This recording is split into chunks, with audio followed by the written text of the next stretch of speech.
for the strategic plan, which if you haven't read it, it's available online. I brought a copy just in case anybody needs it. But here we are a few years later with a strategic plan, and just really with an update, and just to make sure that we listen and see what we are missing, what you see that we're missing. And of course, you all saw that there was a map up front where you all can help us identify. So just to set the ground of what we've done since 2019, we've invested more. We've strengthened relationships with our community partners who understand the complexities of homelessness. So there's the fine balance between compassion and then also specifically between feeling safe in our neighborhoods, right? And so I do want to acknowledge and thank the folks here, specifically Marty, the head of security, who's in the back, is a retired Chicago police officer. And so he knows firsthand what it's like to work on that delicate balance. All of the council districts in the city of San Antonio have homeless outreach coordinators now. So we each have someone to help us with our encampments. We have greater engagements. We have increased the number of engagements to these communities. There's also more frequent encampment cleanups, and in fiscal year 24, the city has a goal of 700 cleanup events, representing a 200% increase from last year. So again, we put your tax dollars to work where you told us to, in making sure that there's cleanups and that there's additional service to you all, really, and to your communities. Then the residents also voted in 2022 for a housing bond, a historic housing bond, which is investing $25 million of $150 million that you all approved. And by the way, thank you, voters of San Antonio, specifically to go to permanent supportive housing. We'll learn a little bit today about permanent supportive housing and the continuum of housing so that you understand why it was important to invest so much money into this. And then we also developed a housing assistance program that offers rental and utility assistance to prevent some of these crises from escalating. We'll talk a little bit about one of the ones that opens up today as well. The city invested also during the ARPA process dollars in crisis response, and we also provided different amounts of money to our nonprofit organizations who are really the experts in this. So the city's not claiming to be an expert in this. We know a whole lot about it by now, but we're by no means the experts. And so we have the experts here from nonprofit organizations that do this every day, and quite honestly, that I just entirely trust, right, to be doing the work. And I also filed a city council consideration request to develop a criteria to declare a housing crisis that will enable us to be a little bit more nimble in economic times and tough economic times, so that we could address eviction and homelessness before people get evicted, before people become homeless. So that is another strategy. But here we are again, we're back. We've invited some additional special guests to discuss how we're all working together. But before we do that, I do want to introduce Mr. Peter Onofre. And Mr. Onofre, if you can please provide us with a short welcome and a prayer. The floor is yours. Thank you, Councilwoman. And on behalf of our pastors, Dr. Salar Vaughn and co-pastor Portia Brooks Vaughn, we welcome you to New Life Christian Center. Just to give a quick lay of the land here, if you need to use the restrooms, they're down the hall here to the right, to my right, your left. If you need to take a call through these doors here, we have the family room where you can also do that. New Life Christian Center, we're a denominational ministry, and we have a school, we have a daycare. We also founded a children's home in Medina County. Over to my right, to the east here, we have a prayer garden, memorial park, and we dedicated 20 years ago a 9/11 memorial that sits on the hill there. And just this past year, we dedicated the trail system here, and the New Life Trail sits at the top and connects us to our newly incorporated trail system. Councilwoman, just want to say this, that when we met you, the first time you came to our campus, we had a conversation about what we were interested in, our concerns, and we asked you a question about what's the city doing about homelessness? And you had just come on council, you were going through the budget, you said, I do not have an answer for you, but I promise you, I will come back and I will answer your questions. 2 months later, we had that town hall that you're talking about, and it just blew the doors off of our community, all the information that came, and it inspired us to start our outreach. And since then, it has continued to inspire us to be a part of the community, and we recently launched our NAMI, Bridges to Care Helping Hands Mental Wellness Program, which is part of this solution. So we're grateful to have that opportunity to partner and to be here tonight. So if we may pray now. Thank you, Lord, for this opportunity that we have to come before you, to gather as a community.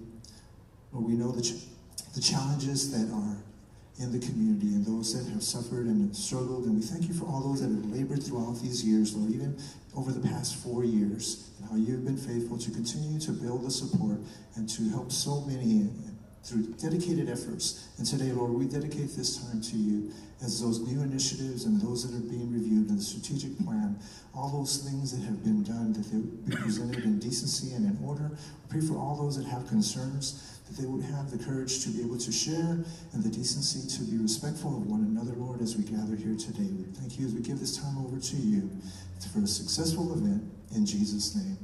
Amen. Thank you so much, Mr. Onover. Thank you for hosting us, and thank you to the team at New Life Christian Center for allowing us to be here today. Now I get to introduce our special guest, and we'll start with my right, your left. And so Melody Woosley is the director of the City of San Antonio's Department of Human Services. We'll hear from her in a little bit. Then to my right is Rogelio Roger Narvaez Jr., who's the Homelessness Outreach Clinical Coordinator, also from the Department of Human Services. To my left is Katie Vela Wilson, newly Mrs. Wilson, congratulations, Executive Director of the South Alamo Regional Alliance for the Homeless, but I believe you're changing your name on Wednesday. So it's known as Sarah now, but it'll be known as something different by Wednesday afternoon. And then Kim Jeffries is here. She's our President and CEO of Haven for Hope. And then we have Morgan Handley, which is the Vice President of Programs with Corazon Ministries. And so we will start off now with a role of the departments. And so there is a slide behind us that is a continuum of care slide. And so this is what I was talking about. And so Melody, thank you for joining us today. And we'll start with you. So this is a very important discussion. I appreciate you for joining us. What is the primary function of the Homeless Outreach Program, and what is its role in this continuum? For asking that. Also, thank you for talking about the strategic plan and sort of framing the conversation, because it's not just the city that adopted that plan, it's the continuum of care has adopted that plan as the community's plan. And in that strategic plan, one of the most important key recommendations was more outreach. And so we had very little outreach in our community before the strategic plan, and one of the silver linings actually of the pandemic was additional funding that came into the community that allowed us, the city, to expand our outreach and also fund outreach in other organizations. And then we also have outreach that's come through other grants and into our partners. And so we have approximately community-wide about 30 outreach workers that are out in the field every day working with those who are unsheltered.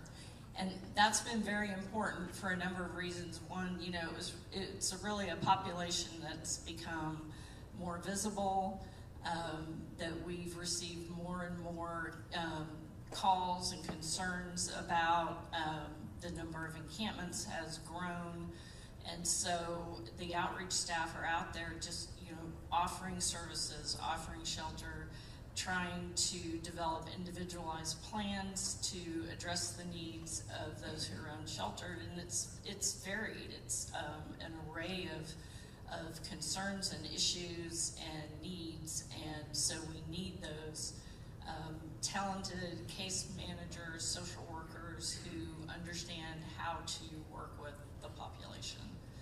And really there's a number of different philosophies in how that's done, and that's important. It's important that we have different approaches out in the community. The city's homeless outreach staff, like Councilwoman said, there's one for every council district, and part of their work is being a liaison to the council district office and to the business community and neighborhood associations. And so they spend a lot of time talking to the community, helping business owners with ideas about how to reduce homelessness on their properties and address that. And so that outreach has really, I think, made a big difference. Melody, thank you so much. And also, just a reminder that unfortunately we see different encampments, etc., everywhere. It's not one district specific, and so I appreciate you all for having that focus and that emphasis, but having someone plugged into your district, because we know our districts, right? So if our coordinator can get very familiar with their district, it helps our residents. What are some of the challenges or barriers that you would say you're facing? Well, you know, there's, even with 30 people out there, there's still a little bit, you know, you can only do so much in one day and see so many people. You know, that's always going to be one of the barriers. But I would say also just ensuring that the community understands what's happening in homelessness. And so why is it happening? What are the things that they or you all can do to help reduce homelessness? And there's just not sometimes a lot of understanding about you know, what is happening, and that's really on us to make sure that you have that information. And of course, you know, the challenges of mental health issues, substance use issues, and addressing those. But there's a lot of great things going on with Corazon Ministries and Haven for Hope, Sarah, our other partners at SAM Ministries, really working to ensure that there's services that help, as well as shelter and housing. And, you know, ultimately the goal is to move everyone who's experiencing homelessness, whether sheltered or unsheltered, into permanent housing. And so we always face the barrier of available housing and resources to place people in housing.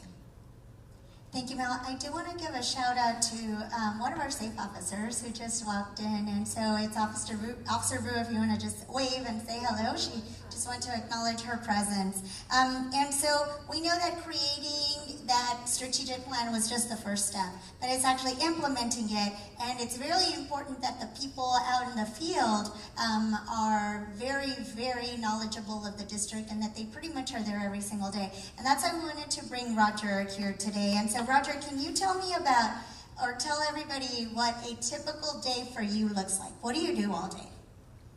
Yeah, thank you for having us again. I love my job, and I don't even look at it as a job. It's more of a passion that I have. I am a social worker, so I look at what I do from a different lens, and sometimes it's many lenses in one day. Not only do I work District 4, but I also supervise District 5 and 3. I was born on the south side in District 5. I currently live in District 2. So I can say that what we see out in our community is not specific to one area, okay? Whether it's 311 calls that we're answering, whether it's a council office call, whether it's a community member, my goal and the goal of our team is relationship building. Building relationships with our community members, building relationships with our safe officers, council offices, our businesses. Most importantly, though, is our community members that are unsheltered, right? That's most important because these individuals are your sons, your daughters, your dads, your moms, right? These are your nieces and nephews who unfortunately had a traumatic event happen in their life, and now they are unhoused. And I share that because today was one of those days where you don't know who you're going to meet, right? I met an old childhood friend who was unsheltered, okay? We went to church together, we went to middle school together. He spent the night at my house growing up several times. So you never know who's out there needing that service. Our job as outreach workers is to build that relationship with them because they've been in the streets for so long. They're not accustomed to receiving help. They become resilient to living on the streets. So my job is to be and to bring the humanistic approach to them so that way the relationship I build with them they'll gain trust in order to get off the street and to get the help that they might need, whether that's through mental health services, that's medical care, whether it's just housing, right?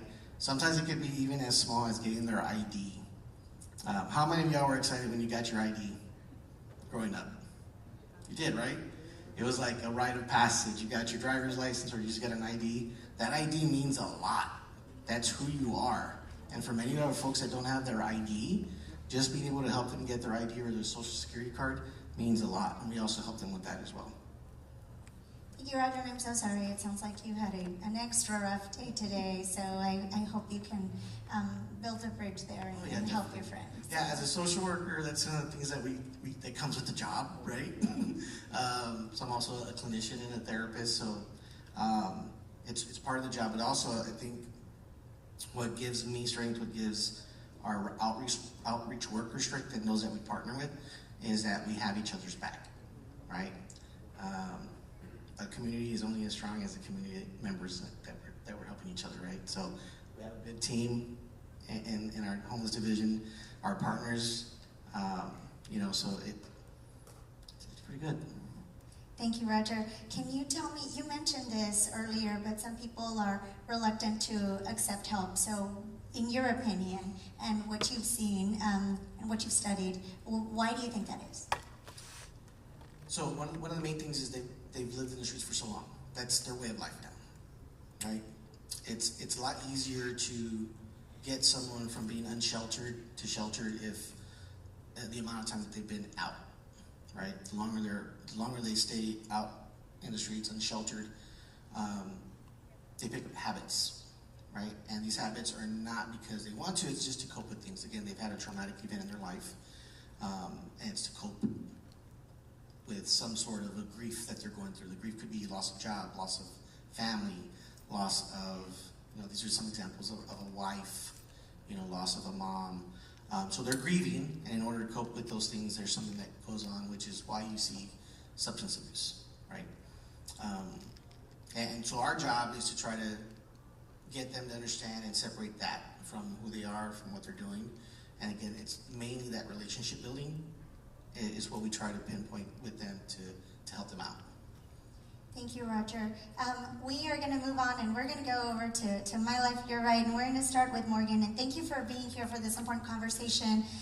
So Morgan I introduced is with Corazon Ministries, and so you all might recall Pastor Gavin, who did a lot of work with Corazon Ministries. He's moved to New York, and so Morgan has done a stellar job taking over and making sure that the ball is not dropped and that we are still serving like nobody left ever. So thank you for Morgan for being there for that. So we know that Corazon Ministries operates the city's only day center, and I just wanted to make sure that I made you all aware of that, right? Because we would assume that there's multiple day centers, but this is the only day center. And so Christian Assistance Ministries and Corazon Ministries share a campus, and they work together to complement each other's services. And I think that it's critical, and I want to emphasize that it's critical to center policies and discussions around those with lived experiences. And that's exactly what we see at Corazon Ministries. And so those who have overcome homelessness and are already maybe facing some housing insecurity deserve a spot at the table, right? A seat at the table. And so can you help us understand maybe how your organization has adopted that peer-to-peer model in your services, and just tell me a little bit about the shared campus as well. Yes, absolutely. Thank you guys so much for having us. A little bit about the Day Center. So as she said, we share a campus with Christian Assistance Ministries. Our Day Center is open 5 days a week, Monday through Friday. Monday through Thursday, we are open from 9:30 to 3. On Fridays, it's 9:30 to 1. And at our Day Center, we serve a hot meal to about 200 people a day. And we do showers 3 days a week on Tuesdays, Thursdays, and Fridays. The great thing about sharing a campus with another partner organization is that they're able to kind of complement us in that area and do showers on different days. So we do Tuesday, Thursday, Friday.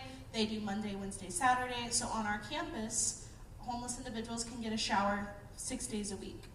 Every time they shower, they get a clean pair of underwear and a clean pair of socks. We do lunch 5 days a week. Cam does breakfast 6 days a week. So again, it complements, and they're able to get meals 5 to 6 days a week just on our campus alone. So working together has been really helpful. We're able to bounce off each other, ideas off each other. Every case that we come across is unique. Her asking Roger, what is your day like? No day is the same. So every time I engage with a homeless individual, I have to come up with a unique plan for that individual if they want to do something to address their homelessness. And sometimes that takes a lot of collaboration. It takes working together and working with our partner agencies to say, what do I do for this person who desperately wants to do something different? What can I offer them, and how can we work together to make sure they get what they need so they don't fall through the cracks? What was the other part of the question? That was how the shared campus works, pretty much. There was part. Yes, peer, thank you. sorry. Thank you. Yes, our peers. So we actually operate with our peers a couple different ways. One of the ways that we do that is that we hire staff that have lived experience. So we don't necessarily look for a bachelor's degree or a master's degree. We are looking for people who can say me too when they're sitting with our clients, right? When a homeless person comes up to our desk and says, I want to do something different, I don't want to use drugs anymore, help me. And we're explaining to them what this looks like, and they're emotional and they're breaking down and they're saying, you don't get it, you don't understand what I've been through. Having a staff that has that similar lived experience, that's previously struggled with addiction, has previously been incarcerated or previously been homeless, that can say, I do, let me help you, let me show you what I did, let me remind you how worthy and deserving you are. It breaks down a lot of those walls and a lot of those barriers and truly starts that process of building that relationship, building trust from the get-go, right there when we're saying me too. Automatically a friendship and a relationship is formed, and hopefully we're able to be more effective in that way in getting them off the street. Another way that we invite our peers to come back is with our clients that we're able to help. I was just writing a story today when I was turning in my data to the United Way of a client that we had that was previously homeless when we first met him. His name is Kodak. And we were able to get him into detox, into inpatient treatment located at Haven for Hope. We were able to get him into the sober living program there at Haven for Hope as well. He's now in a sober living home, he's employed, and one of the things that I love is that on his days off, he comes back to our day center where we first met him and serves his peers. He serves them lunch, he makes their drinks, he loves on them, he touches them, and he truly reminds them, hey, I was here just a few short months ago. Let me show you how these people changed my life and show you that you can do it too. And so that's one of my favorite things about Corazon. He actually just celebrated 1 year of sobriety last month. Yes. I do want to let you all know that Corazon has the most beautiful choir. And so it is a peer-to-peer choir, and so they just do such a lovely job. And so I'm always impressed with how they come together, and they're just so excited to be able to showcase their talents. And then also, I heard you speak at an event, and you told a really compassionate story, and you opened up yourself, and you're very vulnerable, much like Roger a while ago shared his story. And so it affects you all daily because you all see this. And there was a gentleman that you had been helping to try to get into some housing. And so can you tell a little bit about that story? Yes, I can tell you about him. I can talk about him all day long. This is a man that truly changed my life, right? Like, I have the opportunity to sit in front of my clients and hopefully change their life, but most of the time they're the ones changing mine.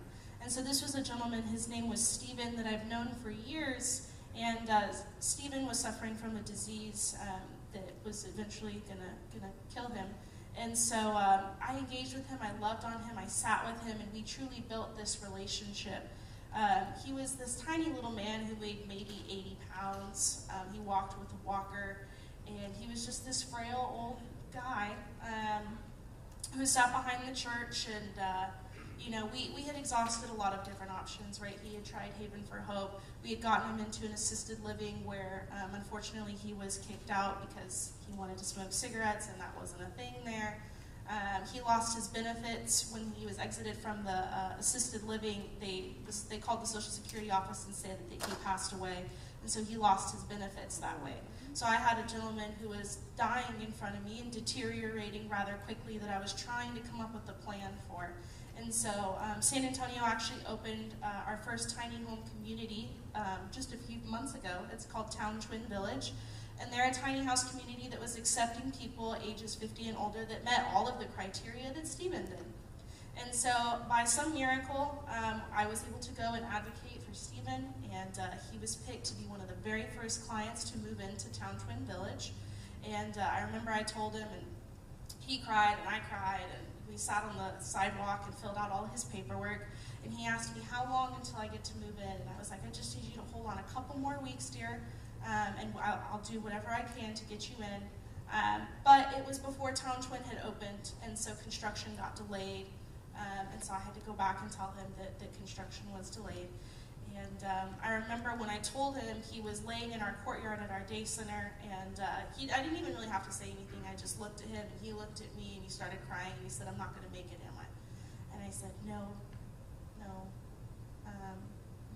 He was scared, I was scared. And I remember I said, what can I do? What can I do to help you? And what can I do like right now in this moment? And all he wanted to do was hear a song. He wanted to hear Coat of Many Colors by Dolly Parton. So I put it on and I sat there and I just kind of sat like this and stared at him. And he knew every word to that song. And we listened to old country for about 20 minutes and you know, we talked about what this was going to look like.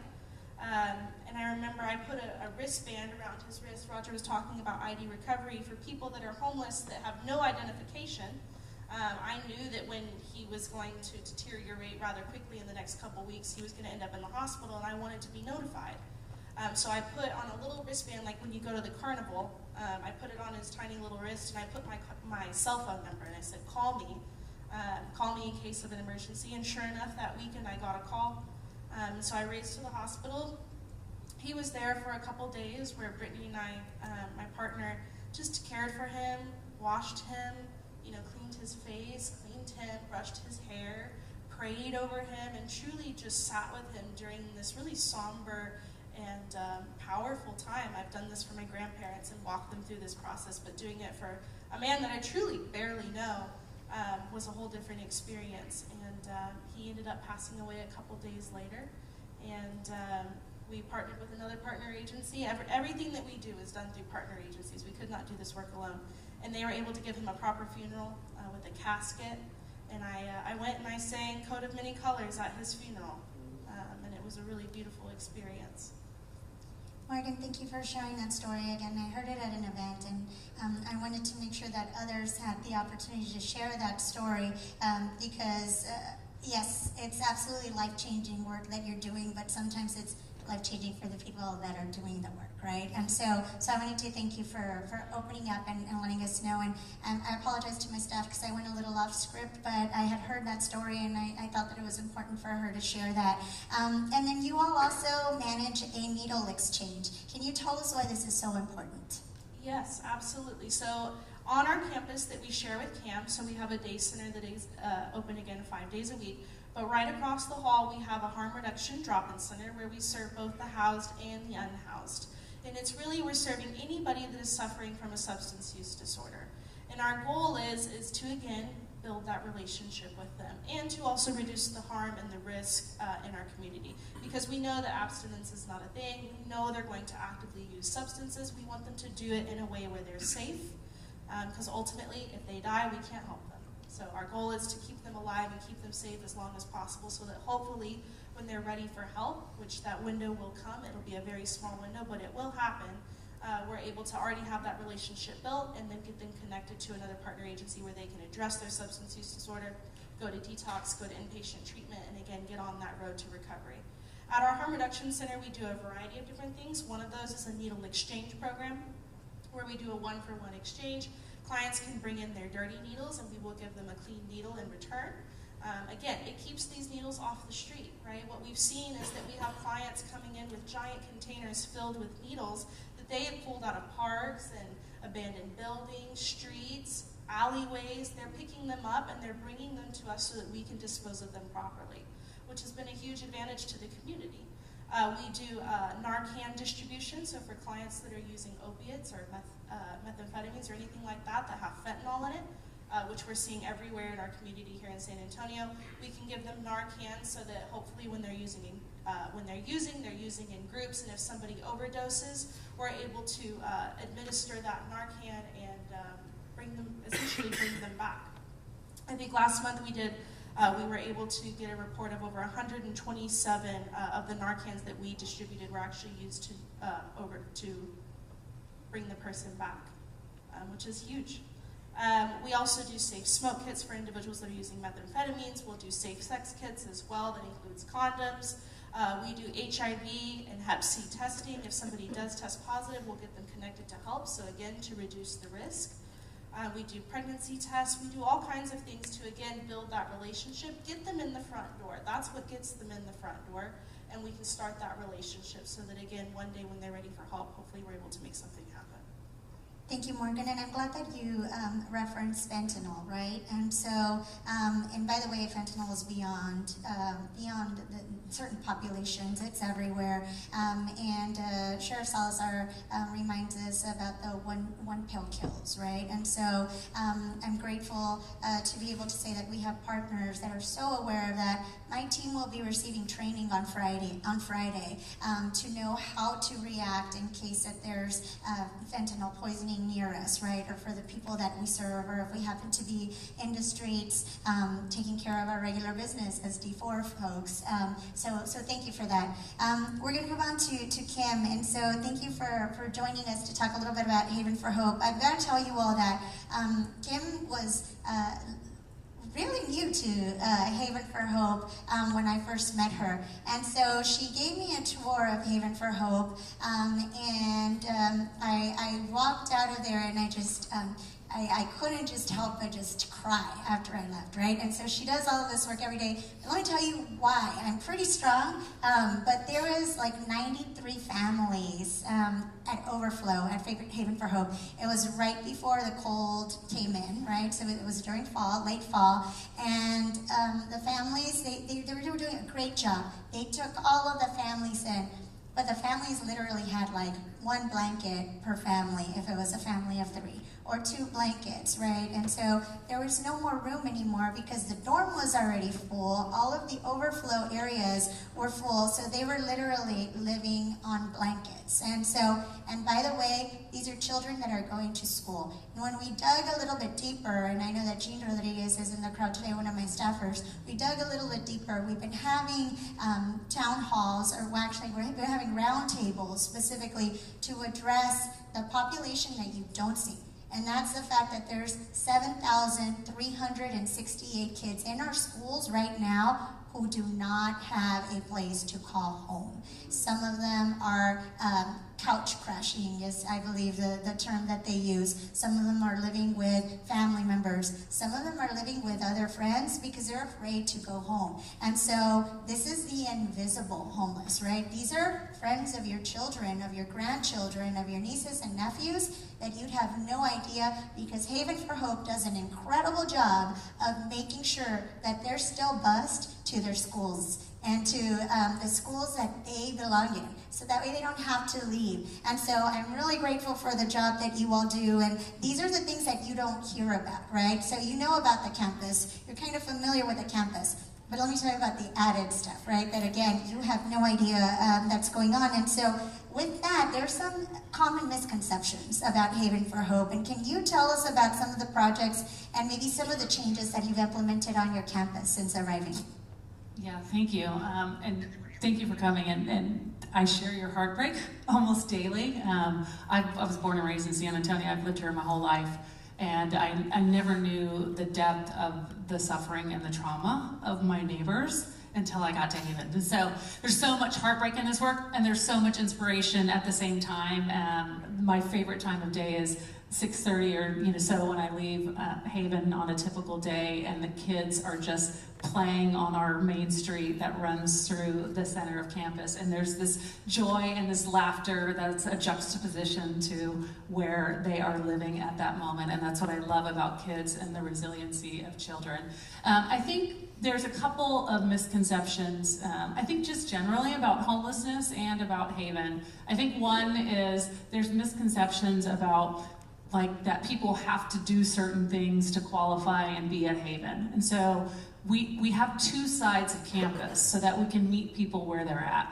We have one side of campus that is low barrier. So by low barrier, what I mean is they don't have to have ID. They don't have to prove residency. They don't have to be committed to sobriety. They can come in under the influence. They can't obviously bring their drugs or alcohol on campus, but they can come in under the influence, and all of our officers have Narcan, so that we want them to be safe with us, and they don't have to commit to programming. Everything is available to them, but it's all opt-in, so they can, when they're ready, they can opt into those services. And then we have another side of campus where the children reside, where there are more requirements, because we want to keep it safe for the children on our campus. And so you have to have an ID so that we can make sure you're not a registered sex offender, because we have children on our campus.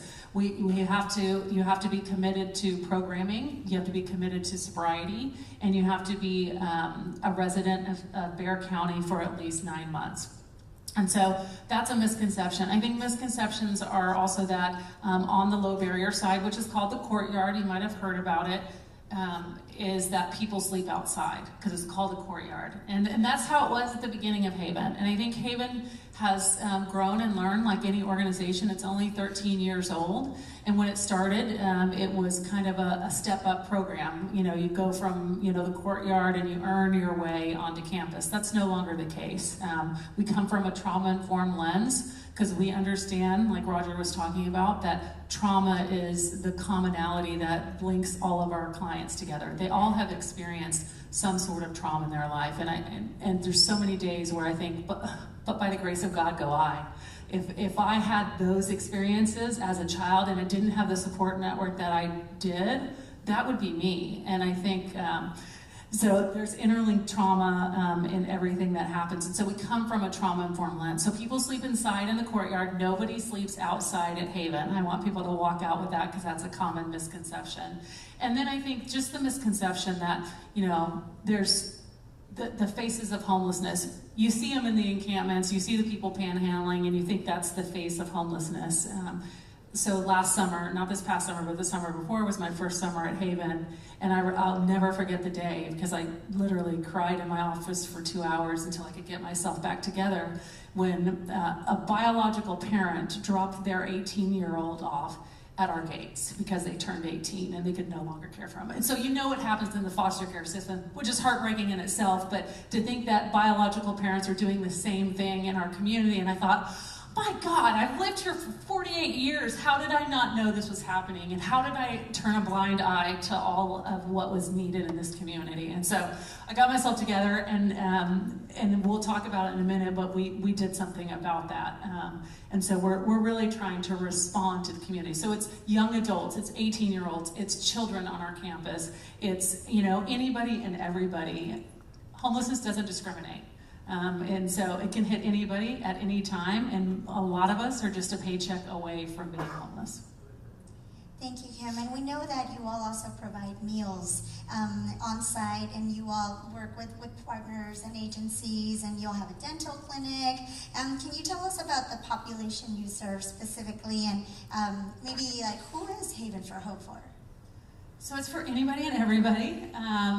It's interesting because Haven has, over time, I think when Haven was originally built, you think about the general and specific homeless population, that middle-aged population, but Haven has realized that there are specific needs and specific populations, and with its partners, again, we don't do this work alone, has built out specialty programming. And so we have specialty programming around families and children. And so, Councilwoman Rocha Garcia talked about the buses. They pick our kids up first and drop them off last, so nobody knows that they live in a homeless shelter, which is beautiful but sad at the same time because they spend, it's 5 o'clock in the morning, there's already buses on our campus, and it's 6 o'clock at night before the last one comes, so it's long days for the kids. So we have programs for children. We have so many partners. We have ballet classes and Girl Scout troops and theater groups and all of these things on our campus. We have a child care center on our campus run by the YMCA. All that stuff is done by partners. We have a veterans program on our campus. So veterans that experience homelessness are worked, they're case managed by veterans, talking about peers. We have specific programming for people coming out of the jail and to divert them from jail.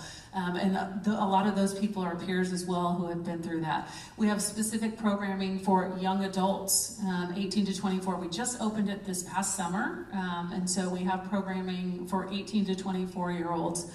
So they can be together, and they have a common space where they're roomed together, they're in pods together, they're in bunk beds together, they have common spaces. We have case management specifically for them because they have access to a lot of different things at that age, especially if they came out of the foster care system that we don't want them to miss out on. We have programs for people coming out of the hospital system. So we work with the University Health System, and so when people are in the hospital, whether it's behavioral health needs or medical needs, and they're coming out and they don't have a place to go, they can directly place them onto our campus. And we wrap around that support and connect them with Central Med, who's on our campus doing medical services, and the Center for Healthcare Services, who's on our campus doing behavioral health services, and we make sure they're connected to all those things. So really, anybody and everybody who has a need can come to Haven. And we have capacity. We're designed for 1,450 individuals, so the scale is huge at Haven. We have over 1,700 people staying with us, and we've been over capacity for the last 22 months of the 23 months that I've been at Haven. But we have flex spaces, as the councilwoman was talking about, to expand to meet the community's need. Thank you so much, Kim. And you referenced kids aging out of the foster care system. And so some of our most vulnerable, if we can help make an impact, we're working also with the San Antonio Housing Trust, for instance, and making sure that they think as their projects are coming up, how to house these kids that are aging out of the foster system who really might have had no one else to kind of guide them all along. And so we're hoping to kind of bridge that gap. We're working really closely with UTSA. You all know Dr. Taylor Amy, who's the president of UTSA, but his wife is just as engaging and as sharp, and she, Peggy Amy, is working specifically with this population. And so trying to get them into college and making sure that they make great choices as soon as they age out of that foster care system.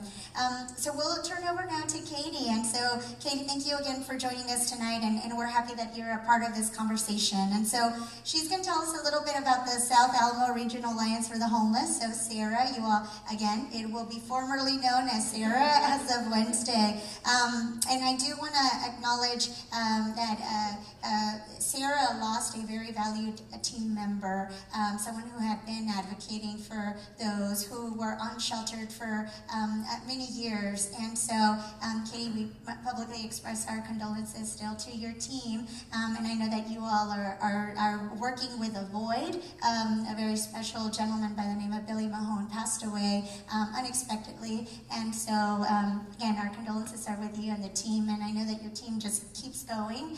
So I appreciate the fact that you all have continued and filling that void, for which I don't think will ever be filled, right, in that respect, but we will continue on. There's folks who have had life-changing experiences like loss of a job, or we just talked about the death of a family member, in turn leaving them unhoused. How do you think that this impacts the work that you do?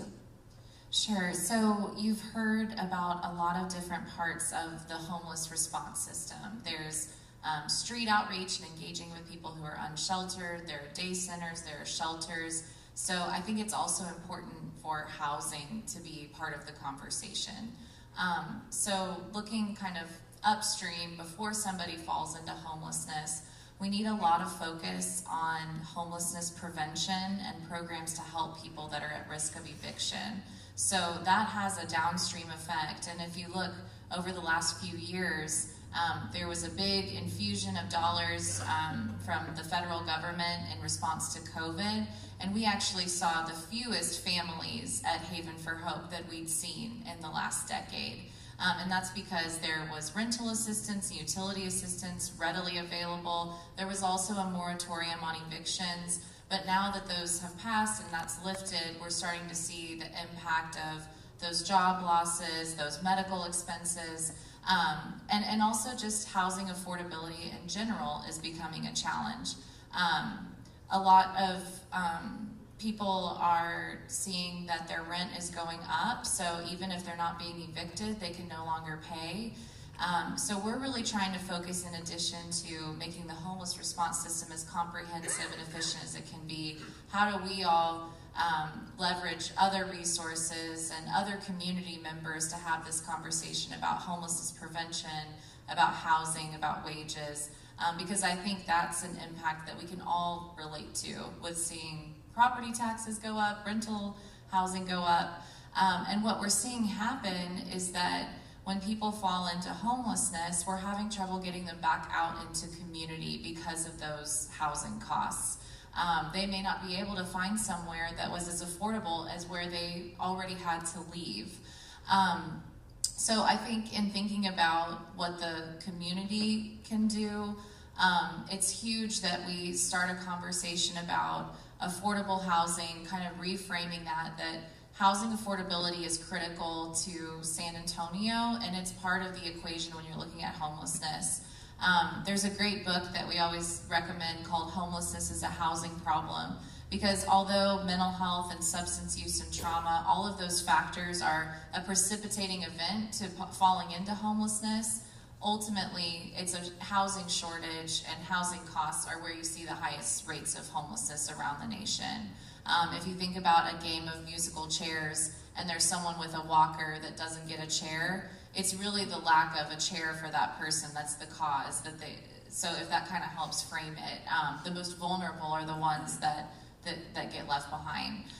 So Sarah's role in all of this is to coordinate with all of these partners and look at where can we align our programming, where are the gaps, focus on the data that we need to be looking at, so we're all working together with one message and one system of care. Thank you, Katie, and I'm glad that you referenced that. And so the slide, back to the point that I was trying to make earlier, affordable housing is important, it's critical. Workforce housing, but also we know that for years, and the old models used to be that certain complexes went up, and then there was a stereotype that if you lived in this area, right, that you were of a certain income level, etc. What the city has done lately is all across the city, there are different housing complexes going up where it's mixed income. So it's people of every level that are living there, right? So for instance, last week in District 4, we had a historic week in District 4. One of the ones that we announced, one of the announcements was 308 units coming to Old Pearsall Road and Home Road. Of those, 47 of those units will be reserved for the people who are making about $1,000 a month.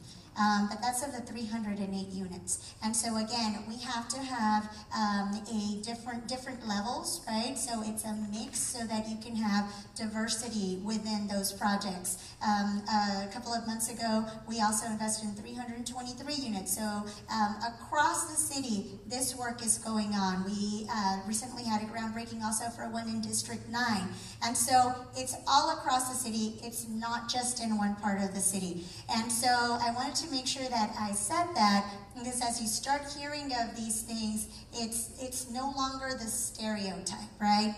Because we really are trying to get ahead of the problem by doing a mixed use. Now, I do want to say, I want to acknowledge, we had another really important announcement that came last week to the district, and it's 1,500 jobs in District 4. But let me tell you, that the housing component is one of the things that I thought sold the deal. And so when the CEO of the company heard that the city of San Antonio had invested in its residents $150 million for affordable and workforce housing, he could not believe it. And he said, I didn't know y'all were in the business of housing. And I said, we're not. We're really good at partnering with those who are experts at housing, and we just guide and give policy direction.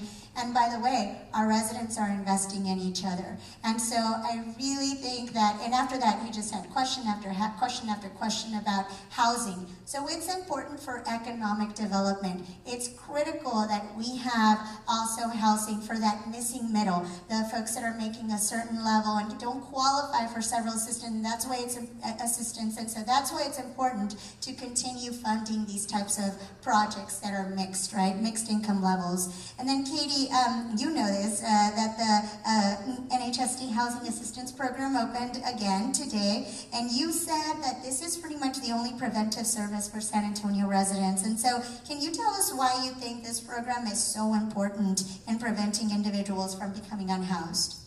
Sure. So the neighborhood and housing program was so impactful throughout COVID, and you could look at graphs and see that the number of people and families in shelter were going down when that resource was available. We do have a few other agencies that provide that homelessness prevention service where they can help with relocation and paying for back rent to make sure that people aren't evicted and have another chance to try to maintain their housing. Sam Ministries, St. Vincent de Paul, the Salvation Army, a few partners provide that service. And then of course United Way has some services available through 211. But some of the work that we have ahead is to get together with all of those agencies and bring new partners to the table in the business community to say, can we create a coordinated response to prevent homelessness? So that it's not program by program, but we have a plan. We're looking at the data over the last 3 years to see who was most at risk of homelessness, how we target that service. And so that's a big focus for Sarah and our partners, because we all recognize we have to do some work at that level to help our homeless response system. Thank you, Katie. And just as promised, it's 7 o'clock, so I wanted to have 1 hour for you all to have Q&A. And so we can do a lot of talking. We're very passionate about our work. Wanted to make sure that you all are aware of what we're doing, but more importantly, we're also here to listen. We want to hear from you all. What are your concerns? What are you seeing that we're not seeing? And so some comment cards, I believe, were passed around, but we also have a microphone, I think on each end. So Edward has one and Cindy has one. And so we're going to go ahead and move into that Q&A session of today's event. And so we're going to start modeling the question and answer format with Edward Munquia from our staff. And so Edward, go ahead. What is your question? Thank you, Councilwoman. My name is Edward, and I'm a District 4 resident. My question is, when I call in an encampment, why does it take what feels like weeks for it to get addressed? Well, there's a couple of things. I'll respond to that. And so I'll start with the good news, is that during the budget process, the city invested another $1.4 million into homelessness, and part of those dollars, about half, will help us increase the number of encampment abatements that we're doing. And the city manager has also committed to addressing them within 2 weeks of getting a call. So that could come from 311, that could come from city council office, it could come from a stakeholder or the police department. Concurrently, and this is what really makes it work, I think, we're adding a commitment to housing 400 people, or putting 400 people, transitioning them into shelter. So we've increased the shelter options that we have by, you may be familiar with the Days Inn downtown. Sam Ministry operated as a low barrier non-congregate shelter for chronically homeless. It had 45 units. We're transitioning that with council approval on Thursday, hopefully, to a larger facility where we'll have 200 rooms where people who are living in an unsheltered situation and are chronically homeless can go straight into that non-congregate shelter. A lot of people may not do well in a congregate setting, and that may be one of the reasons they stay on the street, is because they're not interested in traditional shelter.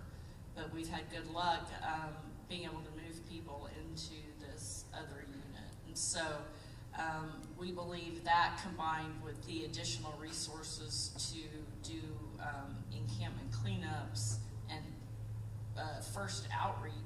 those encampments will help us address the unsheltered problem. Thank you, Mel. Who's next? We have comment cards. Go ahead, Edison. Here. I think Edward. I'll put her over the mic. Can you explain what you said, the congregate versus non-congregate? What does that mean? I'm sorry, I should have been more clear. So a congregate shelter is shelter where you might have a large room with beds or bunk beds, and you would have a bed and a locker, or you might be, as Kim described in the courtyard, you could be on a mat. Non-congregate means they have their own room, or maybe they share a room with one person. So they have their own space to be able to live, a little more free, and it's actually been shown to help quite a bit with people then beginning to access services. Yeah, and at Haven, just to clarify, we have, the two sides of campus. So on kind of our campus side where there's more requirements where the children are, families have their own rooms. They don't share, but it's like dorm style. So their bathroom is at the end of the hallway and they share. And then men and women who are single, we also have couples rooms. And the young adult rooms, they share 2 to a room. So they're doubled up. So they could be doubled up with somebody, older, younger, it doesn't matter, just the same gender. But then on the courtyard side, so we have 900 beds on the campus side. And then on the courtyard side, we have 200 bunk beds for chronically homeless men and women. So they actually get a bunk, but they're in pods. So big area, open areas with lots of bunk beds. And then the other 400 or so are sleeping on 6-inch mats on the floor that we bring out at night into kind of some of the common areas in the courtyard. So, but it's congregate. And so as Mel said, we have 1,700 people on the campus. So if you have a severe mental illness, or, severe substance use disorder, that can be very disorienting and overwhelming, and so it's not necessarily always the right place for somebody, or somebody who has significant medical or mobility needs. They might need a non-congregate setting, and so the city has invested in that so that there's options so we can place people appropriately in our community. And that was really one of the other key recommendations of our strategic plan, was to diversify our shelter and housing options. As I said before, number one goal is to get people to permanent housing. But when we can't do that right away, we have different kinds of options for homeless individuals. I do want to take the time to acknowledge, this is Patricia Castillo, who just asked a question, and she does an incredible job raising awareness for domestic violence survivors, and I just want to thank you for the work that you do. We do see that a lot of women do not leave situations because they're afraid to not have a home, to have to take their kids with them. Financial stress is as well one of these things, and so I just wanted to say thank you for being here, and I heard your voice. I thought my contacts are really bad, y'all, so I'm like, I think that's her, but so I'm glad that you asked the question so that we can acknowledge your work. You all are probably not aware, and I'm glad that you all are not aware, but a shelter for women who are abused and by domestic violence is in District 4. And so hopefully you or someone you love never have to use that shelter. But again, it's an undisclosed location, rightfully so, right? But you as a community, not even knowing, are doing a whole lot. And so, so thank you, and thank you, Patricia, for all the work that you do. And it is Domestic Violence Awareness Month. So just to remind you all that women suffer more. There is a few men, right? We're not saying that it's just women, but women suffer more. Women suffer in our community. The status of women in San Antonio has been deteriorating for years, so much so that we've also commissioned a study on the status of girls, because those little girls turn into women, and we want to make sure that we start early addressing their needs and making them aware of the things that could happen. So we will continue on with the conversation and questions. So who has the next question? There's a question in the back. And then we'll go over to the front. Okay, this is a little off the subject, You were saying you had 1 point something million for homelessness, the budget? Okay, I missed a lot of the town hall meetings on the budget. Now, this is what I've been thinking about. Being underserved programs for the elderly, home improvements, money allotted for the program. More money being allowed for the homeless situation than for the homeowners who need help with their home repairs. Dilapidated homes are condemned, then homeowners become homeless for being underserved by their city budget plans. And I called the housing neighborhood, the neighborhood place today. You have to make an application, okay? And if you make, there's a lot of applications in from last time, which the budget ran out. Now, you have to wait for till January in order for you to be approved for your repairs, okay? Now, I'm speaking more for the elderly. I'm 74. I thought I was going to be an elder. And, but I called the housing, the neighborhood, and they only have $150,000 in their budget to do home repairs. And that'll cover foundation repair, whatever, you know, home repairs. City CPS only allows $2,000 for repairs for a house. I mean, you know, there's no way that a house repair is under $2,000. And I guess that's all I got to say now. Because the city budget, I mean, that should be something else for the elderly. And I'm pretty sure there's more elderly here than homeless people listening to you people. Okay, thank you. I would just say, so we actually did also have money added in the budget to serve seniors.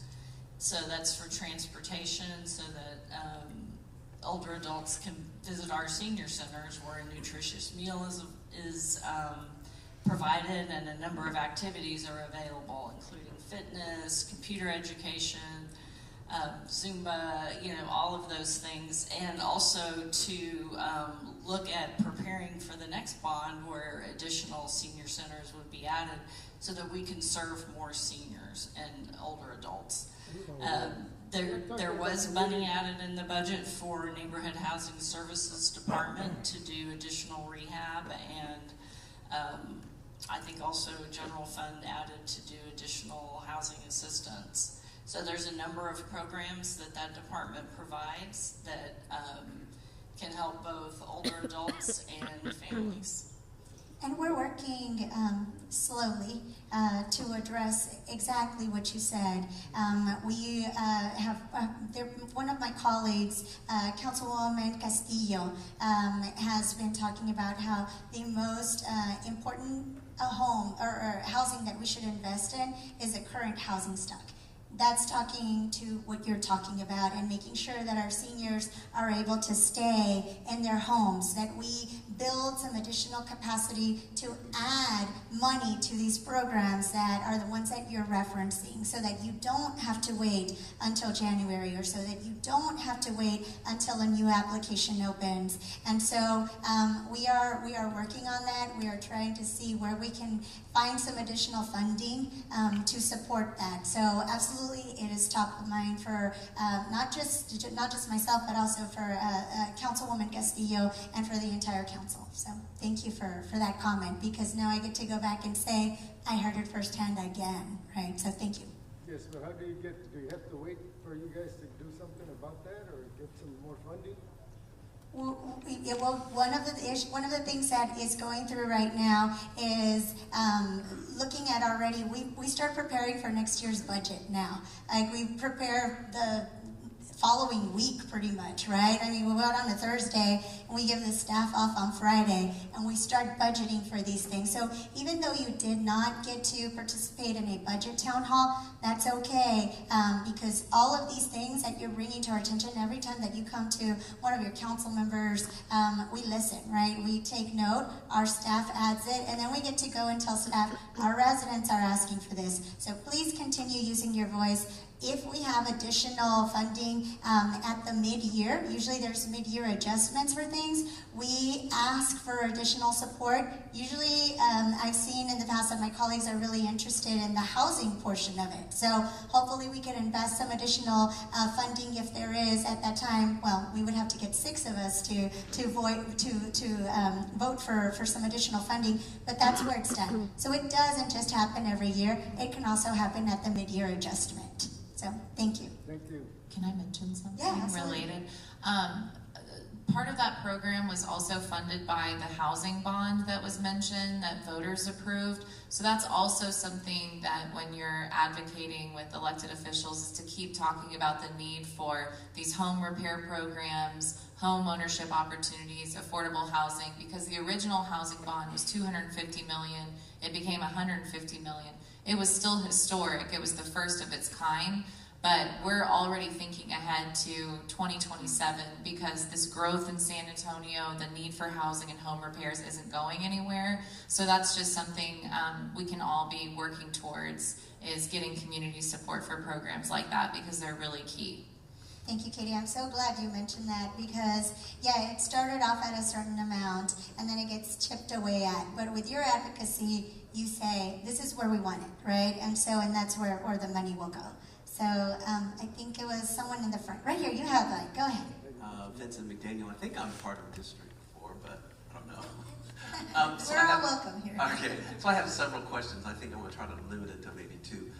The gentleman here was talking about building the relationship. How do you know, or is it an organic thing, when somebody's ready for that process of building that relationship to take the next level and be receptive to the help that y'all want to give as a whole?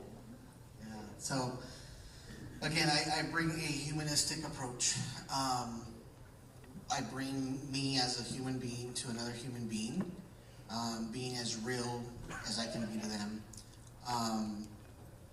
They will smell a fake person a mile away. Okay, and that's a guard that our individuals have, right? So for me, going out there and building that relationship, it's really getting to know who they are. We know them just as the guy on the corner collecting money. We know them as a guy that talks to himself. We know them as the guy that's picking through trash, right? That's the stigma. But getting to know their name, right? Not just their street name, but their real name. Getting to know what happened in their life that made them go where they're at. Knowing what was it that caused that, right? Listening, and really without judgment, right? Being born and raised in San Antonio is a loving community, right? We love our tacos, we love our fiesta, we love our Spurs, but it's really being able to, for me, if I can sit down to someone that's out there in the streets, which I do, next to them, and just listen. Tell me who you are, tell me your name, what's your favorite color? And that is that relationship building right there that I speak about. Because as I do that, they're gonna put trust in me. I'm not there to harm them, because they've been harmed already, right? So in the relationship building, it's me being able to get to a point with them where I can get a yes, right? I can't just open my van and take them to Haven or another shelter, right? Because that's illegal. Can't do that. So it's building that relationship with them to where they free willingly come to accept the help. And can I add to that, you know, because we have a couple of outreach workers at Haven with lived experience, and the other key is never giving up. We never give up on somebody. We had somebody 4 months and like 7 days ago who came to Haven who had been on the streets for 15 years, and our outreach team had been working with the cities and everybody's outreach for 3 years to get them to come in. He is getting housed in his own apartment next week. And so those are the success stories because it's a human and we never give up. And so you just keep asking. Like, you build the trust and you have the relationship and you just never give up. Right, so I was really trying to think of a range of time. Is it weeks, months, years? Yeah. It depends on how recalcitrant the person is, I guess. That's why I'm asking, is it an organic thing? Or what? It's very organic. You can't force it. I've had coworkers and partners, bring someone off the street in a few days, a couple hours. But then I've also had some that takes months or years. And that's where we try not to force ourselves on them, because at the end of the day, they have the right to be out there. They have the right to live and walk underneath the stars and skies that God gave us, right? It might not be appealing to all of us, but for them, that's their life. So when they're ready and they let us know that they're ready, then that's when we put them in our van or pick our partners, pick them up, and we go. Thanks. Oh, I have one more question, just one.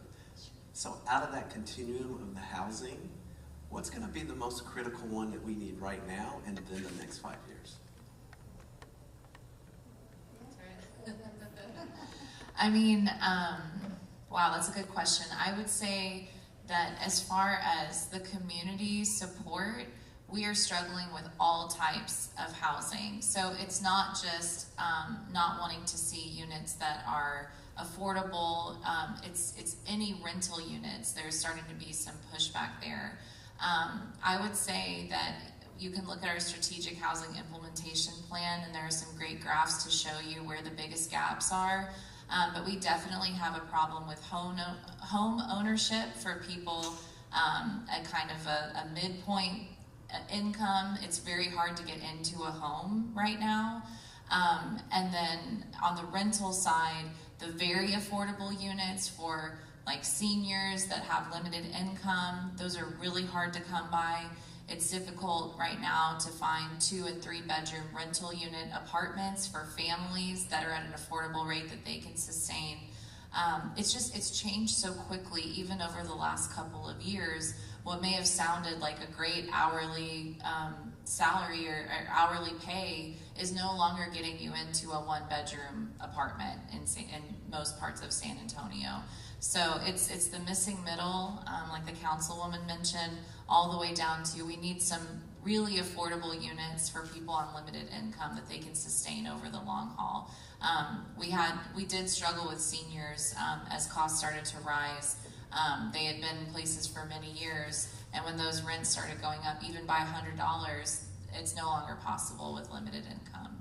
So I hope that answers your question, but the strategic housing plan has some great graphs to show where we're struggling, and it's all part of our plan over the next several years to develop units in those categories. And if you haven't read the Strategic Housing Implementation Plan, which most people have not, it's a really great plan because it tells us that we need close to 30,000 units of affordable housing in the next decade to keep up with the demand in that time, and 1,000 units of permanent supportive housing in addition to that. And so the city with their housing bond is chipping away at that, but we still have more work to do. And I think it's close to the 8,000 that are at the deeply affordable that we need. So that's kind of our biggest gap in this community. So that's where we need it. And part of the problem is like anybody, you hear affordable housing or permanent supportive housing, and you have preconceived notions of what that is, as you were talking earlier, the stereotypical, what that's going to look like. And so then nobody wants it in their community. And we've had great projects in this community killed because nobody wants it in their neighborhood. And so I think that's something that you as constituents can do is educate yourselves about what is permanent supportive housing, what does that look like, what is affordable housing. When it's of 308, it's only a handful of units, like those are the things, how can you educate yourself so you can be supportive of those efforts when they come forward, whether they're in your district or somewhere else.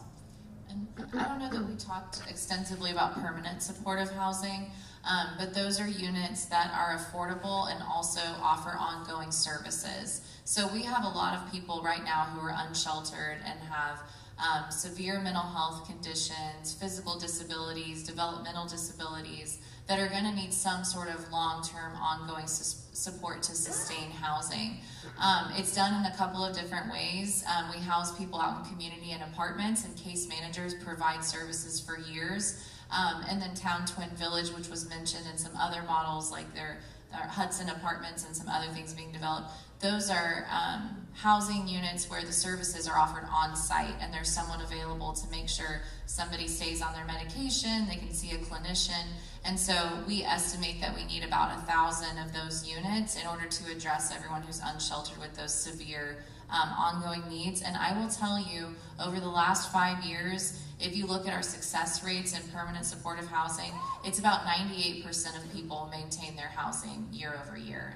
It ranges between 96 and 98%. So some people just need that ongoing support. That's not for everyone. That's for people with a long-term ongoing condition that don't have the family support or resources to sustain. And thank you. Also, just to continue on the, you all voted for a housing bond. And so I was hoping that we can think of it in terms of the decade of the neighborhood. And so these first 5 years that you all supported, we've got to get it right so that you all can give us another 5 years, right? And so that we could really put forth the number of units that we need. I'm going to read you just the numbers so that you can hear. We are looking specifically at 1,000 households who are living in units that have physical deficiencies, right? And so this is what the gentleman in the back was talking about earlier. So that would include plumbing failures, etc., right? So we absolutely need to invest in this. There's an imbalance of low and moderate income households, and so it's going to increase by 2030 to 29,600 units specifically. I know Katie referenced that. There's more than 9,000 veterans that are living in poverty. 40% of them have a disability. By the way, 1 in 7 people, right? And this is a stat that I've been talking about for years. 1 in every 7 people have some sort of a disability in San Antonio. In District 4, it's 1 in every 4. So we have to continue to increase the awareness of accessibility in the homes that we're building, in the affordable units that we're building as well. And so together again through the Housing Trust, we're trying to achieve that. There's almost 60,000 adults living with serious mental health illness. So again, so think of that number of people. And then 25,000 people exiting the criminal justice system, who you know are not able to necessarily find a job right away. It takes them a little bit longer because there's less jobs available to them. There's 90,000 adults that cannot live independently. And so these are the folks who are also aging, right? And so we talked about the youth aging out of the foster care system. There's 150 youth every year that age out of the foster care system. However, there's 50,000 older adults that are living alone in San Antonio. And so how do we make sure that we add support for them to stay and age in place? That's what we call it, aging in place and live a dignified life until they can't anymore, right? And so thank you for that question. We, together with you all, right, by voting for this housing bond, are trying to move as fast as possible to get these people housed. And Edward, I believe you have the next question, and is it Mr. Adams, John Adams, a neighborhood leader. Thank you so much for being here. You're very kind. My query as an engineer and a person who's interested, I'm in a house on the south side. I made a sufficient income to somewhat maintain my house. How does the program for building houses, building apartments, whatever you're building, if you're not going to maintain it, it's not going to last. So I don't see most of the people, I have trouble. What do you think the rest of the people are maintaining their house? Whether it's painting outside, whatever it is, plumbing, etc. I have not seen a method so far on the south side other than houses falling apart. Thank you. I do know that the city staff just presented at the last Housing Commission that they're now pairing with the home rehab programs, home ownership workshops, that they're bringing in multiple partners and even bringing in tools and things to show people how to maintain their home over the long haul. So it's a relatively new program, but they're partnering with NeighborWorks and LISC and some other groups to put that training together, talk about safety and maintaining your home. So I know I would love to see that expand and broaden, because even just sitting through the presentation, I learned things. So I think it's really helpful and a good start for that issue. And Mr. Adams, I'll add that the San Antonio Area Foundation has a program called Successfully Aging and Living in San Antonio, SALSA, if you want to remember it by that. And they have a wonderful program, and specifically they help homeowners make modifications to their homes so that they could stay there. So back to the fact that we want to help people age in place, that's one of the things we're doing. We also want to be cautious because a lot of older adults, unfortunately, are falling predatory to flippers, house flippers, people who disguise themselves as a city program. And unfortunately, there's a lot of bad people trying to take advantage of an already bad situation. And so that's another thing that we're trying to do is make sure that that we are having our seniors aware of deceptive tactics. Because sometimes just because somebody says that they're with the city of San Antonio and they want to help you with their home, it's not always true. So. You could be fully healthy and moving in and still not able to fix it because one, you're not going to be able to buy the equipment. If you bought the equipment, can you maintain it? And it's almost no.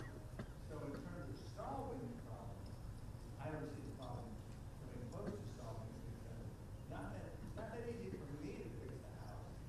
What do you think everybody else would have? It's getting very expensive.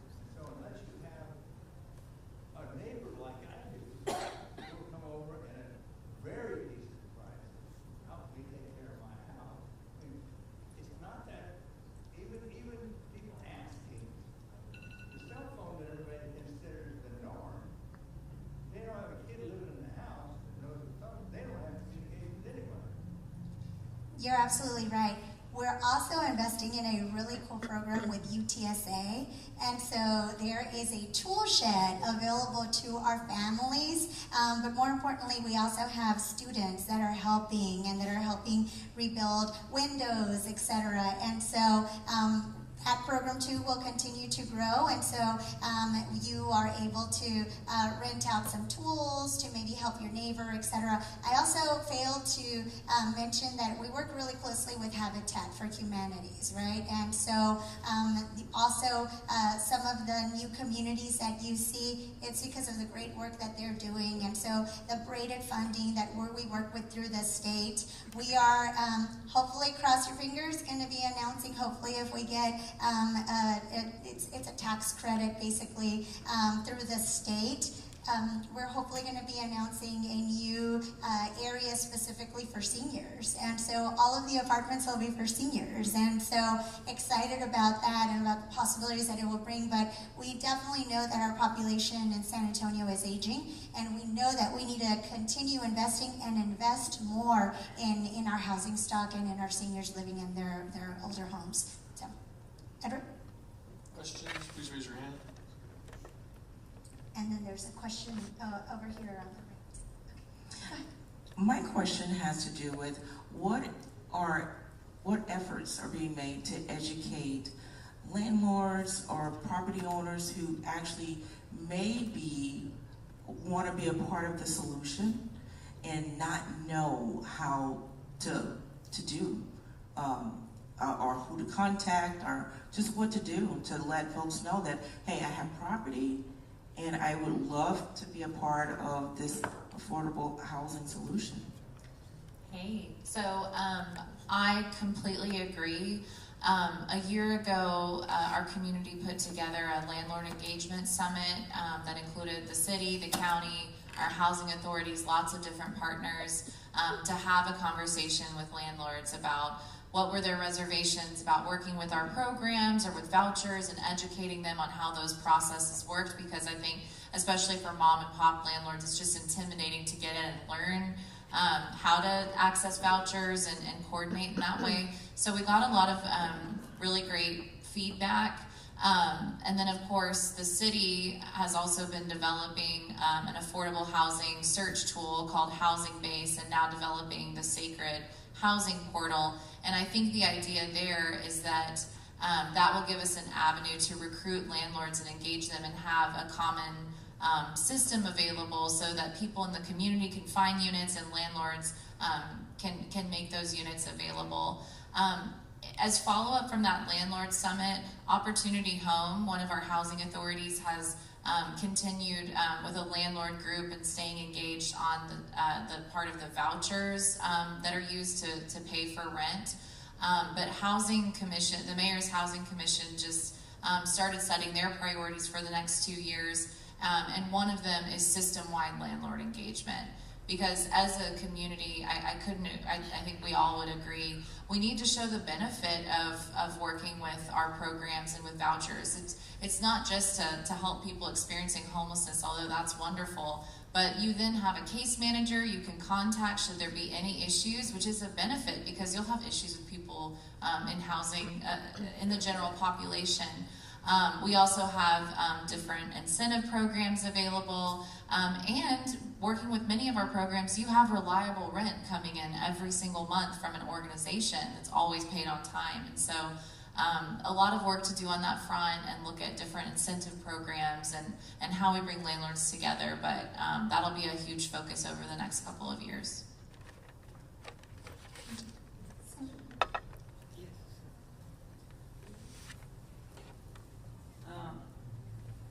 I was looking at this brochure, and I have a daughter that both of us were homeless. My oldest daughter made a bedroom for me so I could stay with them, but there was no room for her. So she was sleeping in parks, and she has 2 medium dogs, and she would walk to the park because she didn't have a vehicle. Being a mother, that hurt. And I told her, take my vehicle. Because she says, Mom, we're not too far away from Walmart, and they will allow me to stay there with my vehicle, and they will not write me a ticket or anything like that. So she did that. I haven't heard from her for the last 4 days, but I worry. I worry a lot because she used to work. She was a great pet groomer, and now there's no job. There's no shelter. Both of us have gone to these shelters over and over, and there's no room for her. So she goes back to Walmart, and she takes at night my car, and during the day when she gets to go in for a job. But she says, they asked me for an address. I don't have an address. I need somewhere where I can stay. So this is my dilemma right now, my problem, and my prayer that my daughter is okay. Because I haven't heard from her. And that's all I have to say. Thank you for sharing that. And this is part of what I mentioned earlier about these are our sons, these are our daughters, these are our family members. I definitely want to connect with you after we're done because I want to go out there to see where she's at, but also to connect with you to see how we can help you, because that's what we are here for, to help each other out. And our team will do just that along with our partners. That's why we're out here. And this is the community I'm talking about. Being able to reach out to each other and say, hey, this is what's going on. This is where I need some help at. And then us doing our part to do our best to be able to provide that help that you need. So if we can connect afterward, I can get your information. And I rest assure you that I am going to do my part to help both y'all out. And I'll give you my card too, so that if she wants to reach out to me or you want to reach out to me to connect to Haven, because we do have a mail room at Haven. And so people stay on average 4 months so they can get their mail there. They can use our address as their address because we know it's a barrier to getting a job. Yeah, you have to put something down. And I know that Christian Assistance Ministries also does mail for folks who are unsheltered. And so there's options. And so at least we can connect her with that so she can have an address to use. So that's not a barrier. But if we can get her into one of the shelters, even if it's not Haven, I would love to connect with you. I'll give you my card. Thank you. We have a question over in the back. Hello, I'm Elisha Alviar, and I recently have been doing a report at Castem High School. We are trying to figure out multiple ways to help homelessness, and one one large question that I've had and that's been crossed my mind that has not been solved yet is how we as a community create bonds with homeless people who are not wanting any type of support and not wanting to quit or resist any type of drug. So that's all what we do at our day center, and I would love to have you out. I'm sure, well, I guess you're in school, so, but we can find a time for you to come out. We have some services that we offer on Sundays as well. I'd be happy to meet you at our campus on a Sunday and kind of show you what that looks like. But that's really all we're about, right? We invite individuals experiencing homelessness. We serve about 200 people a day at our day center, and we expect nothing in return. I do not expect them to stop using drugs. I do not expect them to do what I want them to do. I don't expect them to go into shelter or do anything like that. My job is to do as Roger has said, which is ask them their name, build this relationship with them. I'm spending 6 hours a day with these people every single day. I'm spending more time with them than I am with my own family members. I intimately know them. I know their drug of choice. I know their mental health diagnosis, and I know why they don't want to go somewhere. I know these details about them, but my job is to meet them where they're at, love them through it, build this relationship to where there's no pressure to do anything. They don't have to do anything. Many of them, unfortunately, will pass away in the street, but I'm going to love them until that point. I'm going to love them through their mess, and I'm going to remind them, hey, when you are ready, if you're ever ready, you're worthy and deserving of more. If not, I'm going to love you anyways, right? A lot of their family members are not able to be their support system anymore for whatever reason. And so my job is to show up regardless every single day and love them unconditionally. And that can look like a variety of different things. I'll sit there and I'll play board games with them. We'll color a picture. We have painting classes. We have all kinds of things just to kind of love them and meet them where they're at with no pressure to do anything else. Do you want to add anything, Roger? Yeah, I mean, I know you're in high school, so if you and your guardian would love to do a ride-along, we can schedule something like that where you go out with us. Yeah, and I'm not going to repeat everything that she said, but it's pretty much what she said. Those are ways to help out, and then ways that how we interact, so. And thank you for your interest, and I appreciate that CAST is also working on a comprehensive health care plan, and so I'm excited. I know my team, I think, has been reaching out to see when I can come out and learn a little bit about the work that you're doing, but it's going to take people like you, right, to carry the ball and run after we retire. And so thank you for engaging now and for wanting to be aware. I think you were going to add a question or a comment? Just to piggyback, as a community, what can we do to help? I think there's so many things. One is helping us spread the word really about what you're hearing here tonight, what is available, what the work that's being done, and how it's being done is so important. Councilwoman and Katie mentioned that there are areas that when we are trying to add affordable housing or a permanent supportive housing, we get a lot of resistance from the neighborhood, and a lot of that is simply not understanding, fear, things that talking and educating really make a difference there. So I think that's really a big one. Help us spread that word across the community about what we're doing. Also, as you've heard from Morgan and Roger, and that's being kind and loving the people that you see, because there are homeless and people living on the street across the community. It's not just downtown. It's not just under the bridges. They're everywhere, and they need to know that they're accepted in this community. They're part of the community and respected, despite us not maybe understanding the choices they've made. And also, come and volunteer with us. I know each of our agencies would love to host you. You're more than welcome to come and spend a Sunday, a weekday with us. Come serve dinner. Come get a tour of our facilities. Just come see what it looks like. I guarantee you, when you enter the space, it's this peace and humbling experience of just walking into the space and seeing how we love our people. It's always a really eye-opening experience as well.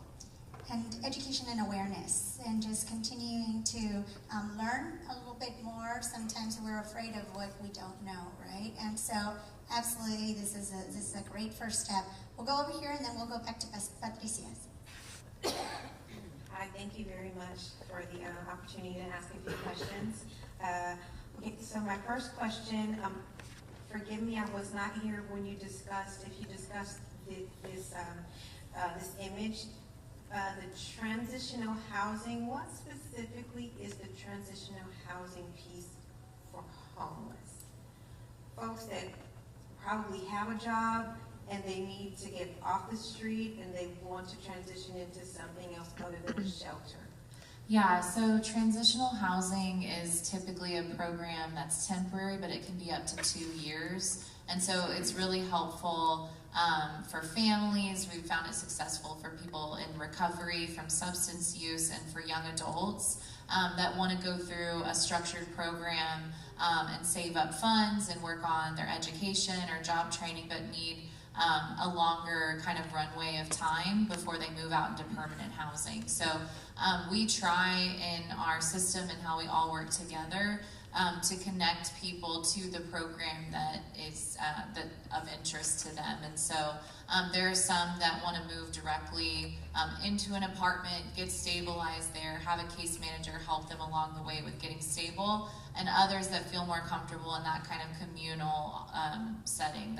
So that's really what transitional housing is. Okay, how is that accessed? So our whole system of partners stays connected through HomeLink. We have a coordinated entry system.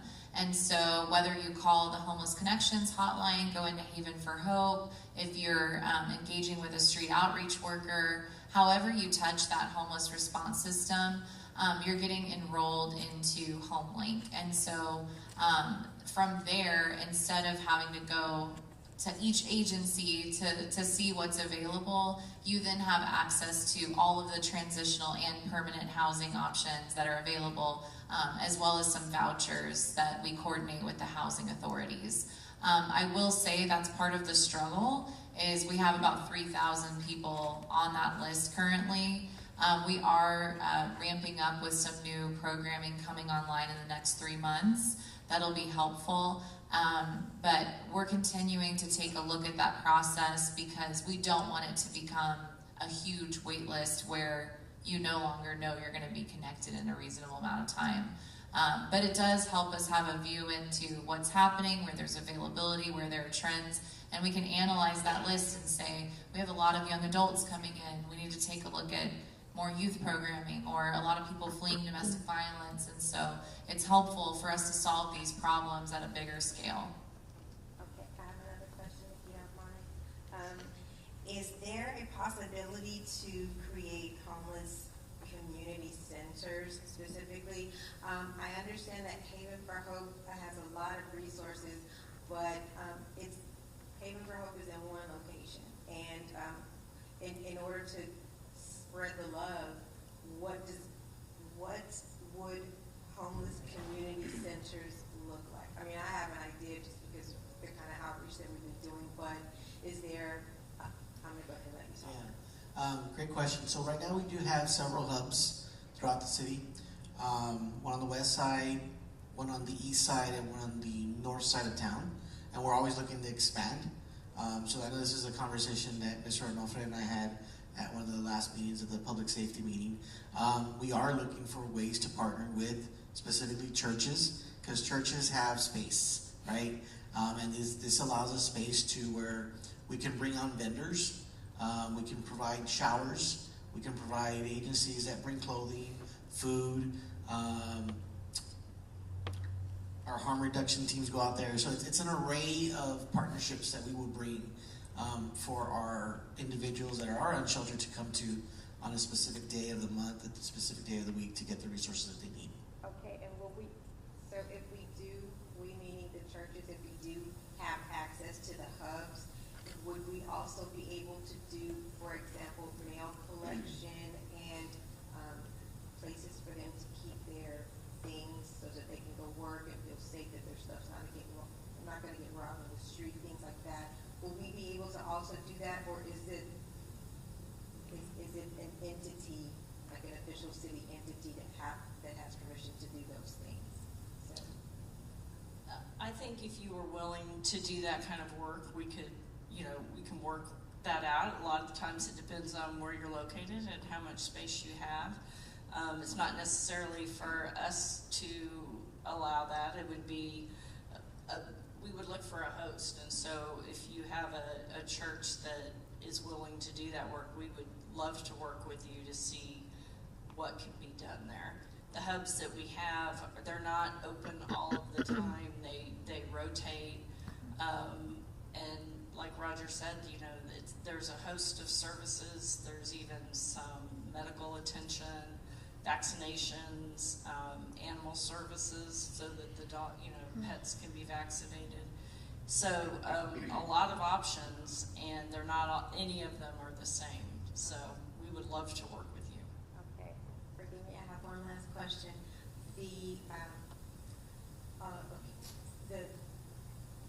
The lodging facilities on Fort San Antonio, the old Kelly Air Force Base, which are vacant, are those two structures being considered for transitional housing or anything?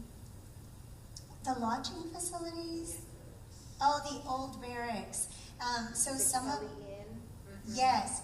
So believe it or not, some of those are considered under like the historic code, and so there's just a whole lot of other set of regulations that comes with that. However, remember earlier I talked about the tool shed that is accessible? That's at the bungalows. So the old officer homes that are right across from the tech port, yes. So we're using as much as we can, and so we do have some area that is being reconstructed and reinvested in as well along that area. So more to come on that front, but yeah, some of it is considered historic, unfortunately, and so yeah.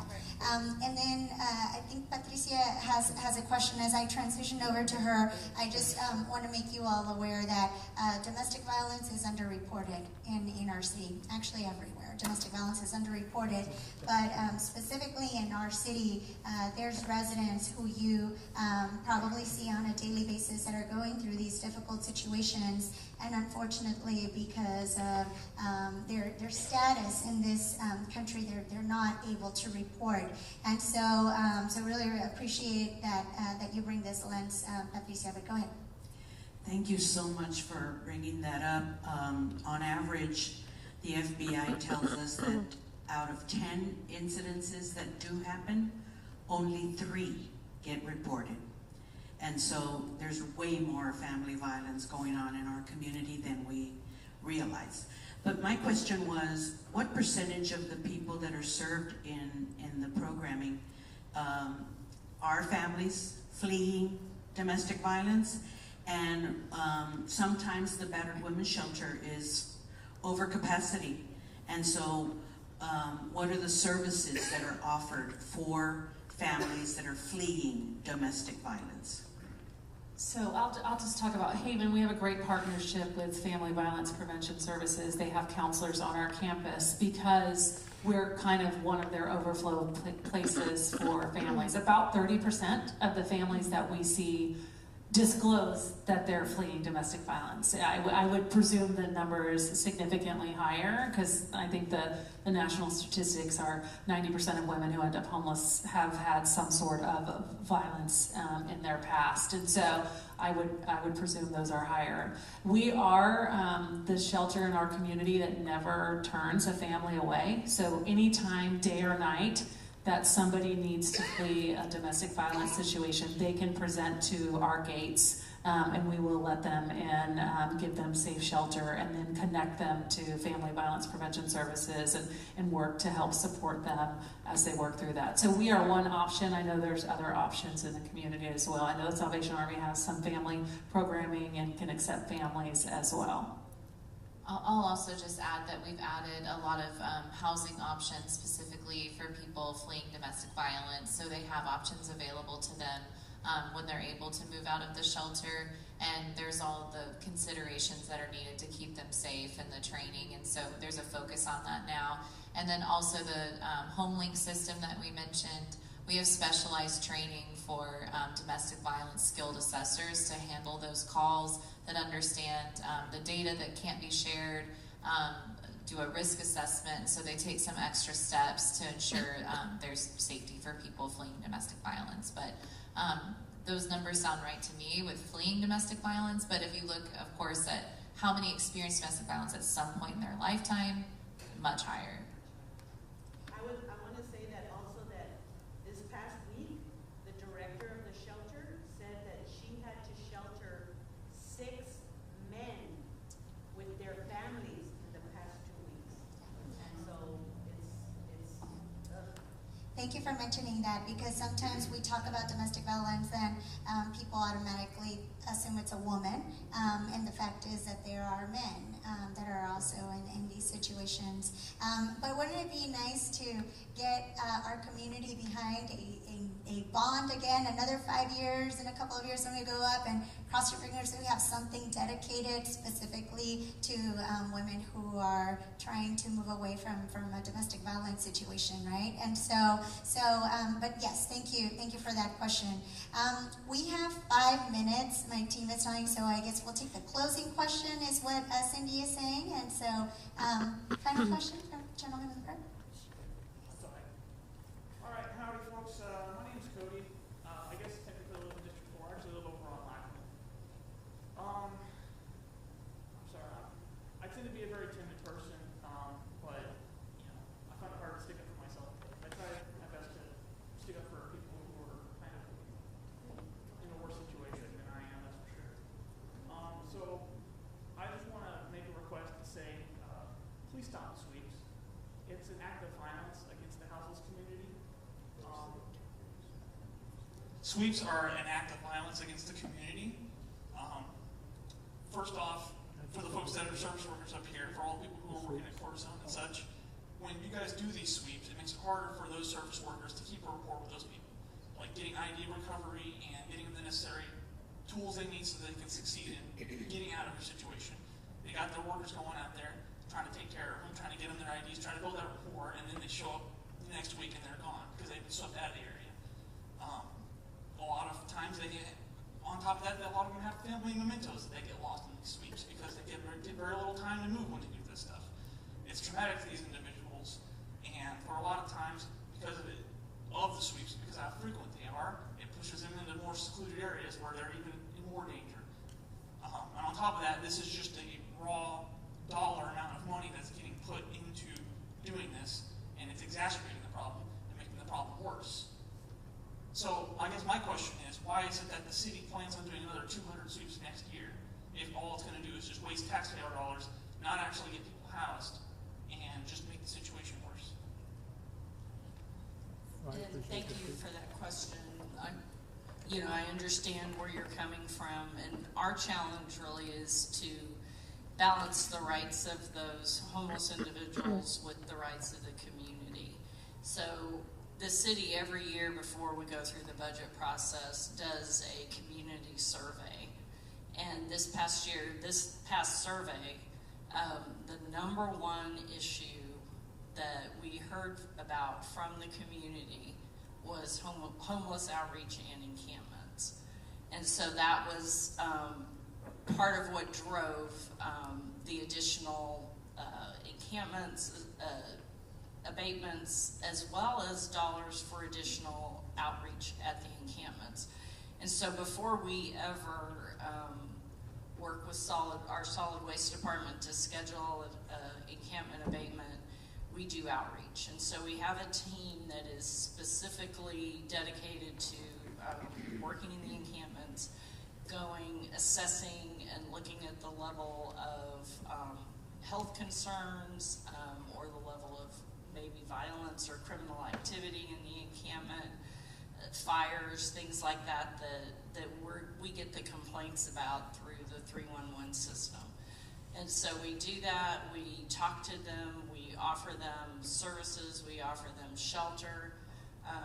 We understand, and you've heard tonight, that sometimes it takes months, and so there's a little bit of a disconnect there, but we do provide those services. We come We post it in writing so that they will know exactly when that will happen and they can get their things together.